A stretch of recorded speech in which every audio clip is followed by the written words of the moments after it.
వర్తమాన ఎక్స్‌ప్రెస్ కి స్వాగతం. నేను మీ బండారు సురేష్. ఈ రోజు వార్తల్లో ప్రధాన అంశాలు. ట్రంప్ ప్రైవేట్ జెట్ టూర్ చేసిన మనవరాలు.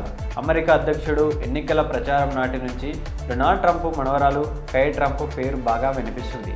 తాజాగా ఆమె మరోసారి వార్తల్లోకి వచ్చారు. అగ్రదేశానికి కాబోయే కొత్త అధ్యక్షుడు ట్రంప్ ప్రైవేట్ జెట్ లోపల ఎలా ఉంటుందో నెటిజన్లకు పరిచయం చేశారు. ఇస్కాన్ను నిషేధించాలంటూ బంగ్లాదేశ్ హైకోర్టులో పిటిషన్. ఇస్కాన్కు చెందిన చిన్మయ్ కృష్ణదాస్ బ్రహ్మచారిని బంగ్లాదేశ్ పోలీసులు అరెస్టు చేసిన విషయం తెలిసిందే. ఈ నేపథ్యంలో మరో కీలక పరిణామం చోటు చేసుకుంది.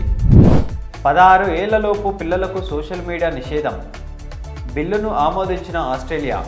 16 ఏళ్లలోపు పిల్లల సామాజిక మాధ్యమాలను వినియోగించడానికి నిషేధిస్తూ తీసుకొచ్చిన బిల్లుకు ఆస్ట్రేలియా ప్రతినిధులు సభ తాజాగా ఆమోదం తెలిపింది. షిండే ప్లాన్ బి ఇదేనా? మహారాష్ట్ర నూతన ముఖ్యమంత్రిగా ఎవరు ఎంపిక అవుతారు? ఇంతవరకు ఎలాంటి స్పష్టత రాలేదు. ఈ నేపథ్యంలో షిండే నుంచి కొత్త ప్రతిపాదన వచ్చినట్లు తెలుస్తుంది. అదానీ వ్యవహారం పార్లమెంటులో కొనసాగుతున్న వాయిదాల పర్వం.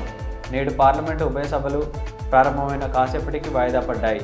భారత పారిశ్రామికవేత్త గౌతమ్ అదానీపై అమెరికా అభియోగాలు నమోదైన వ్యవహారంపై చర్చ జరపాలని కాంగ్రెస్ వాయిదా తీర్మానం ఇచ్చింది.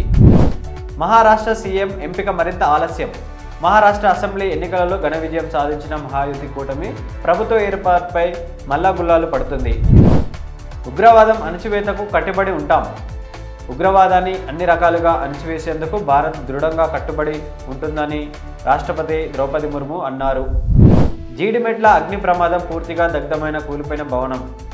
మేడ్చల్ జిల్లా జీడిమెట్ల పారిశ్రామిక వాడలో పాలిథిన్ సంచులు తయారు చేసిన ఎస్ఎస్వి ప్యాబ్ పరిశ్రమలో మంటలు ఇంకా అదుపులోకి రాలేదు. కింద అంతస్తులో భారీ మొత్తంలో ప్లాస్టిక్కు సంబంధించిన ముడిసరుకు ఉండడంతో ప్రమాదం తీవ్రంగా పెరిగింది. మూసీ ప్రక్షాళన జరగాల్సిందే. నది గర్భంలో బఫర్ జోన్ ఎఫ్టీఎల్లలో చట్టవిరుద్ధంగా అనధికారికంగా ఉన్న నివాసాలను తక్షణమే ఖాళీ చేయడంతో పాటు మూసీలోకి మురుగు కలుషిత నీరు రాకుండా చర్యలు తీసుకోవాలని హైకోర్టు ఆదేశించింది.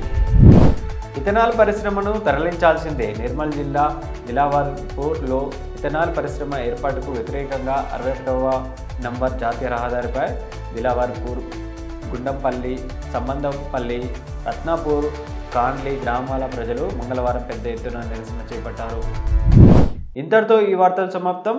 మరిన్ని వార్తల కోసం మన ఛానల్ని సబ్స్క్రైబ్ చేసుకోండి. మీ అభిప్రాయాలని కామెంట్ రూపంలో తెలియజేయండి. Thank you.